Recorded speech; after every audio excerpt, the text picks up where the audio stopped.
Sonar. Ah. Sonar bukan atas tilam. Yalah. Bawah atas lantai kan. Tapi dilapit. Dilapit. Sebab tu orang tak faham kat situ. So bila kita ambil faktor pada rotator cuff, otot dia sajalah. Kalau kita tengok rotator cuff ni dia banyak otot dia. Chest, deltoid, scapula dan trapezius. Dia 4 otot. Itu bahagian atasnya kan? Bahagian atas. Ni 4 faktor. Tapi selalunya problem dia dekat belakang dalam scapula. Itu yang dia lock. Bila dia lock, kita sangkut. Kita rasa stiff kat ni. Kita angkat sakit sebab otot dia lock sekali dengan scapula. So bila kita angkat, belakang akan terangkat. Dia sakit, getar.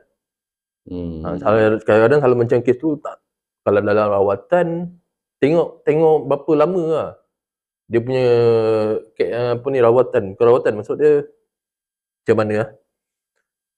Sakit tu dia dah hadap berapa lama. Sakit dia dah hadap berapa lama, and then dah berapa banyak rawatan dia rawat kan. So bila kita kena tengok benda-benda risiko-risiko.